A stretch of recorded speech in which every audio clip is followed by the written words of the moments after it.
Ankemat, Hetep Peru. Welcome back to Kemetic Tuesday. Today, I want to talk about how uh, Christianity was heavily influenced by ancient Egyptian or ancient Kemetic culture, religion, spirituality, science, all of that. So, this is something that I've taught in pieces in a bunch of other sessions, but I wanted to dedicate at least one video to kind of talking about some of the more important pieces to this puzzle. So, yes, I am imposing the belief, the narrative, and the truth that ancient Egypt heavily influenced what we today know as Christianity. So, let's start off just from a biblical narrative. Where does Egypt even come into the picture at? Well, according to biblical narrative, Egypt comes in as one of the descendants of Noah from his son Ham. His son Ham has a descendant named Mizraim, who is Egypt, and that's the civilization of Egypt.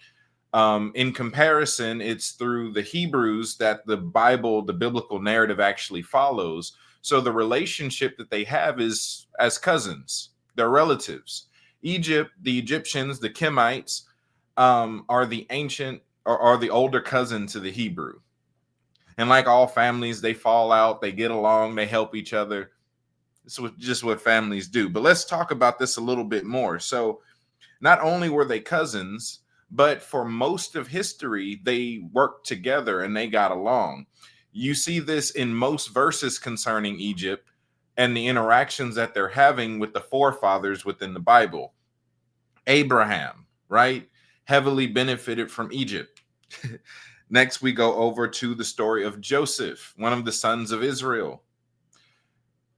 Part of his promise and part of him walking out his destiny was him eventually ruling in Egypt as a friend, being able to bridge the gap between the Hebrews and the Egyptians, cousins. In fact, his wife was Egyptian and his offspring. So even when we're talking about the tribes of Israel, Joseph doesn't have a tribe.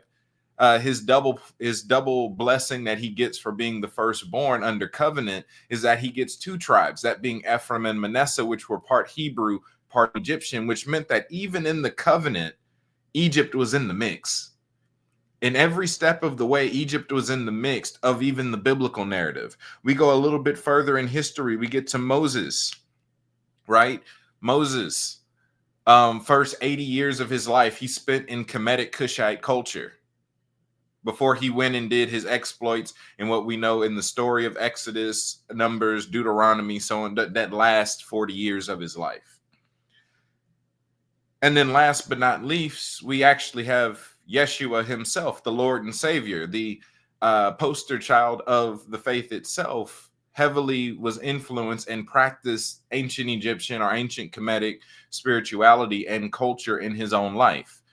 He himself was an Essene, and the Essenes, living out in the wilderness as they did, actually worked really closely with the Egyptians. Essene culture, though it was a Hebrew culture, was heavily influenced by Egyptian mysticism. They went hand in hand.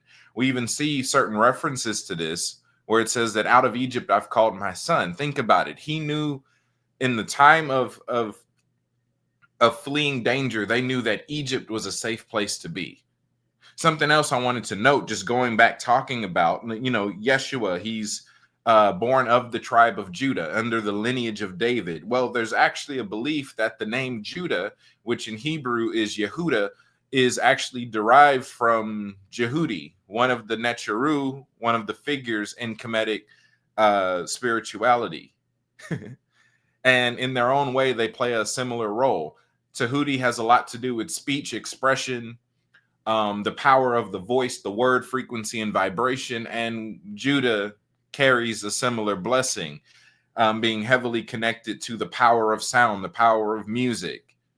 Yeah, that's some Tahuti or Jehudi, Yehuda stuff. So that's just something to keep in mind. So we see throughout the biblical narrative that they are getting along most of the time. There's just one little schism they're having in Exodus, and that when you actually read the story, has to do with a few layers. They ended up being captive when the Egyptians were captive, meaning that there were foreigners that ruled at that time. Not just that, the Hebrews weren't supposed to be there. They were only supposed to have their refuge for a few years, and they stayed a few generations.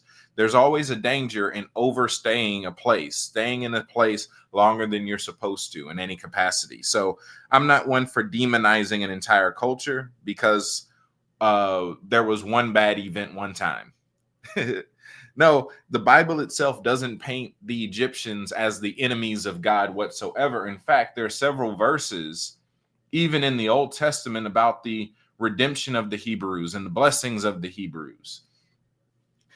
For example, you have Isaiah chapter 19, verses 20 through 25, and it says, and the Lord will make himself known to the Egyptians, and the Egyptians will know the Lord in that day and worship with sacrifice and offering, and they will make vows to the Lord and perform them.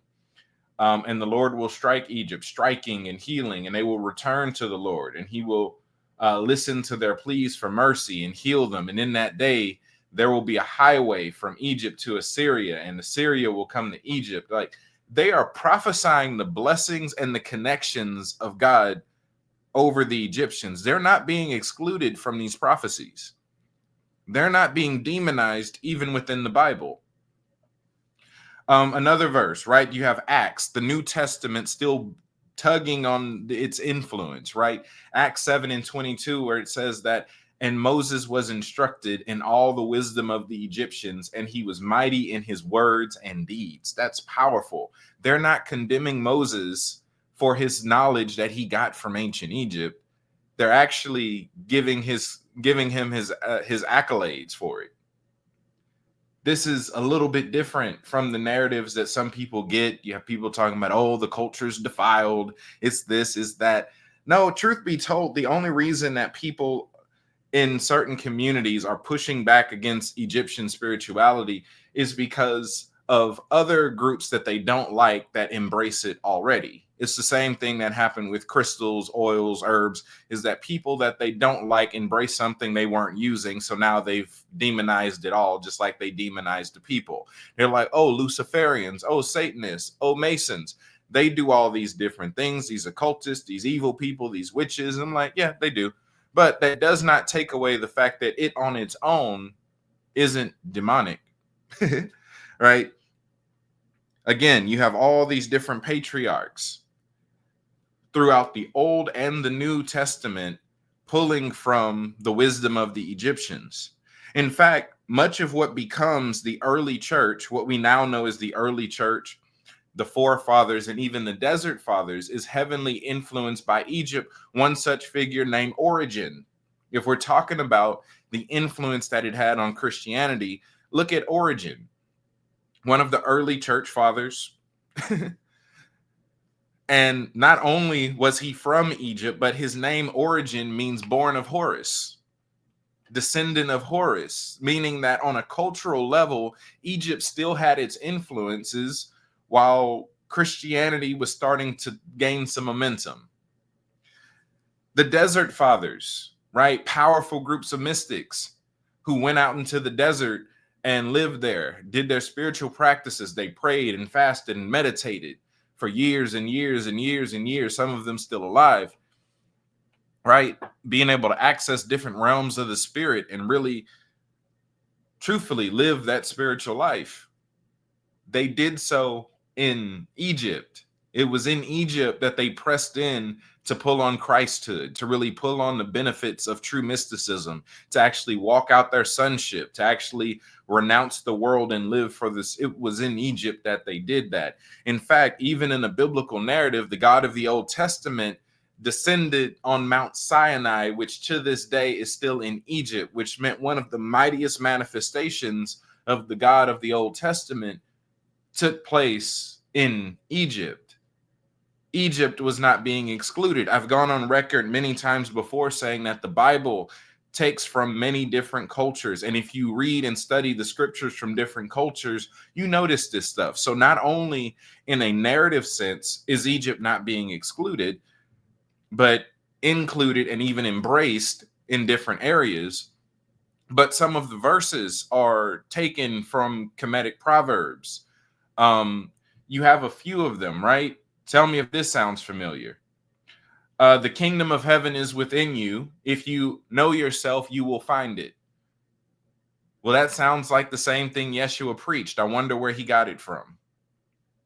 The body is the house of the god or the goddess. That sounds like New Testament teaching where it says the body is the temple of the Spirit. They're not preaching something different. They're saying the same thing because they're not in conflict with each other on a spiritual or even a cultural level. They had one schism in Exodus. They got along for the rest of human history. So as much as you might not like it, Egypt is just as important to your Christianity as the Hebraic is. And I'm okay with making a few enemies. The only other reason that some of you are opposed to practicing ancient Egyptian spirituality or embracing it with even within your Christianity is because you know it's African. And truth be told, if you let the Hebrews be African, which they are, they're East African as well. If you let them be African, you wouldn't be embracing the Hebraic either. The only reason a lot of y'all embrace the Hebraic is because you think they're white people. Let's call a spade a spade. So that aside, this is just a brief overview. Of course, I want to do more videos talking about this topic and some of these specific areas of manifestation. There's a ton of Kemetic metaphors and presentations found throughout the Bible. One such example deals with Calvary. And I'll leave y'all with this, right? There's something interesting that happens when Yeshua is on his way to die for us, right? Instead of riding in on a horse or on a camel, he rides in on a donkey. And for the most part, people don't understand why he chose a donkey of all things. Right? So I've heard people say, oh, it was to show humility. It was to show that he was being a servant. And as great as that sounds, that's not true. From a Kemetic standpoint, the donkey was a symbol of Set or Satan. So not only, so in general, it's a picture of dominion, saying that as he was going into Calvary, what he was doing wasn't for himself, it was for us because he walked in already having conquered Satan. It even gave credibility and expounded a bit on a verse you're already familiar with. Not only is your enemy your footstool, but your mode of transportation. He had his enemy or our enemy bring him to victory. It's a perfect symbol of dominion, and you get that from embracing Kemetic thought. Passover is a Kemetic ritual that existed. It originates with the ancient Egyptians. So what you call communion, your body and your blood, your bread and your wine, is an ancient Egyptian ritual that means the same thing. It's invoking the Logos to bring you back into a state of perfection, bringing your blood and the record of your humanity out of imperfection and into the eternal truth. Yeah, it's the same practice for the same reason. They're invoking the same principles within divinity. In fact, I have a whole video already dedicated to the Kemetic origins of Passover. Check it out on the channel. So that's really all I have for y'all. If you haven't already, check out my book. Recently came out. It's available on Amazon. Kemetic Prayers. It's a book of prayers, hesses, hymns, really teaching you, giving you some resources for embracing Kemeticism for those of you who are going to be spirit-led and actually embrace this stuff, because it's very important. Whether you're in Christianity or out of Christianity, Kemeticism in general is just valuable. And that's all I got for y'all today. Until next time, y'all be blessed. Ankwaz Jed, Ankunjab Seneb Neb.